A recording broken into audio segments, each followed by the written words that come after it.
Let's go to Congressman Mike McCaul of Texas, sits on the Foreign Affairs Committee, very important player on this, had a chance to hear President Zelensky today.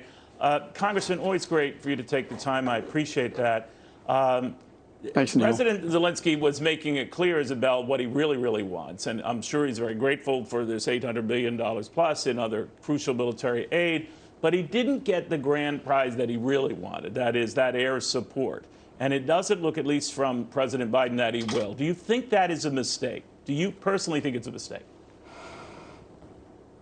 Well, I think symbolically giving him the MiGs, the original plan, I was over in Poland, was to have Ukrainian pilots go into Poland and fly the MiGs in. It's a very complicated issue, a little bit of division between Department of Defense and State on this.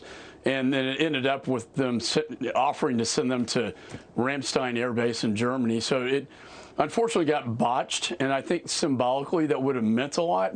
But what I can tell you is with the new aid package, sending lethal drones, anti-aircraft missile systems like the S-300, working with our allies to get those in theater, that can, in essence, provide a no-fly zone for President Zelensky. And I must say, one of the most compelling moments, I've been in Congress for 9 terms, but to hear sort of the Churchill of our times talk about this very issue and the video that they showed of what Ukraine looked like before the invasion and what the bombing has done. History will judge this moment, and it will ask the question, what did you do to stop this?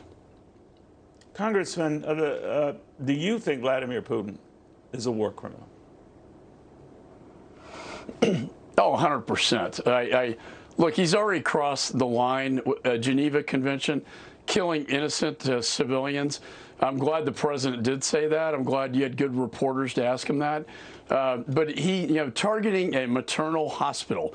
And that was after he also targeted a children's hospital, cancer hospital in Kyiv, and then hitting, civilians in a bread line, for God's sakes. This man is a war criminal. And if he uses chemical weapons, which could be likely here, or short-range tactical nukes, he's really crossing the line. And I think that should be a red line that we should tell him, if you cross that line, it's a red line. And I believe, and I think our committee will have, this resolution to take it to the General Assembly to indict this man for war crimes. Congressman, we're getting dribs and drabs out of these so-called peace talks. I say so-called because, they offer tantalizing positive developments, and then they never come to fruition, including a humanitarian pathway and all that the Russians ignore. But the latest, at least, signal from Russia, coming from its foreign minister, is that it's open to a neutral Ukraine. And I guess by extension, the existing government still in place, which would presumably include President Zelensky and the entire parliament, but that it would have to be neutral and that it could never entertain NATO membership. Now, this has been hinted at before. They seem to be fine-tuning it now. What do you make of it? Well, first of all, I think Putin was told by his military advisors, as we were told, that this would be over in 3 to 4 days. Putin is very frustrated with the advice he got regarding his military that, they're not getting the job done. And now he's doubling down. So these negotiations, I would say, are not going all that well, but that is one of the concessions they would like to see, is a neutral Ukraine to pledge never to join NATO. But they would also want like a lease on Crimea. They want the Donbass region and to have no militarization in Ukraine. And that's really up to President Zelensky, but I don't think Zelensky is willing to accept that price.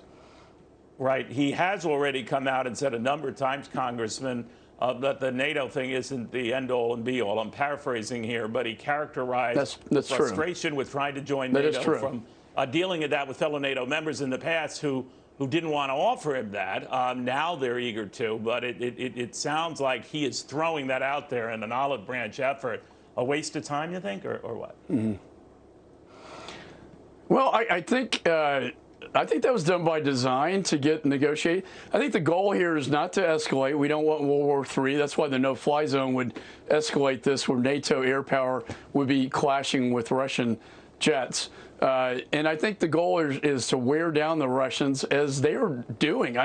So impressive what the Ukrainians are doing against this almighty, Russian force, which we're finding is not all that capable.